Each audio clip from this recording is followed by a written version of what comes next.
রাজশাহীতে গভীর নলকূপের পাইপে প্রায় 7 ঘন্টা ধরে আটকা 2 বছরের শিশু সাজ্জাদ। তাকে উদ্ধারের চেষ্টা করছে ফায়ার সার্ভিস। আর এই মুহূর্তে তানুরে আছেন সহকর্মী আলতাফ হোসাইন। সরাসরি যাচ্ছি তার কাছে। দীর্ঘ 9 ঘন্টা পেরিয়ে গেছে, এখন পর্যন্ত কিন্তু শিশু সাজ্জাদকে গভীর নলকূপ থেকে ওঠানো সম্ভব হয়নি এবং এখন পর্যন্ত ফায়ার সার্ভিসের পক্ষ থেকে চেষ্টা চালিয়ে যাওয়া হচ্ছে।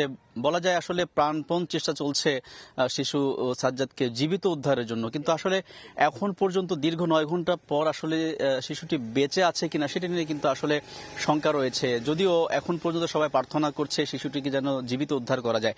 জানিয়ে রাখি যে মূলত আজ দুপুর 1টার পর নাগাদ শিশু সাজ্জাদ মূলত স্থানীয় বাসিন্দার রাজশাহীর তানোর উপজেলার পাজন্দর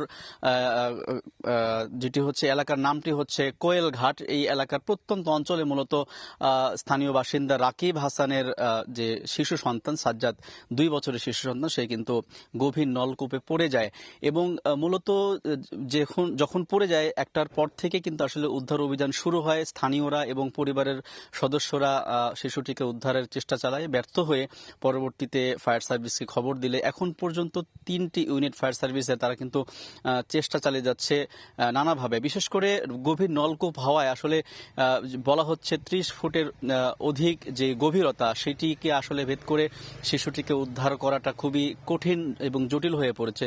তো সেই জন্য আসলে যেটি বিকল্প যে পদ্ধতি কৌশল, সেটি হচ্ছে একমাত্র মাটি খনন করে ভেকুর মেশিনের মাধ্যমে কিন্তু চেষ্টা চালিয়ে যাওয়া হচ্ছে। এখন পর্যন্ত আমরা জানি যে 20 থেকে 25 ফুট পর্যন্ত খোঁড়া হয়েছে, মাটি খুঁড়ে ঠিক যে জায়গাটিতে আসলে শেষ হয়েছে গভীরতা, সেখানে আসলে দেখা হবে যে শিশুটি কি অবস্থা। তবে এখন পর্যন্ত কিন্তু ধারণা করা হচ্ছে হয়তো সে আর বেঁচে নেই।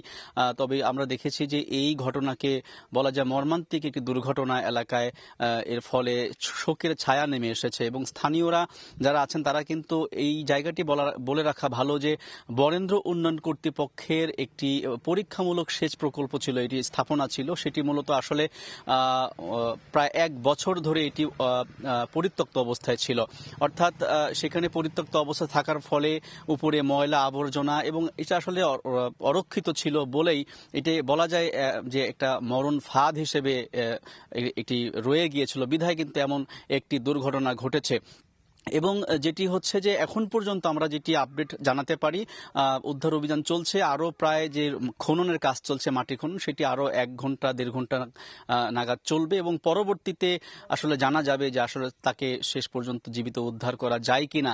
সেটা আসলে সবাই চেষ্টা চালিয়ে যাচ্ছেন ফায়ার সার্ভিসের পক্ষ থেকে। তো এই ছিল রাজশাহীর তানোর উপজেলার যে গভীর নলকূপে শিশু সাজ্জাদের যে পড়ে যাওয়া, সেটির সর্বশেষ খবর।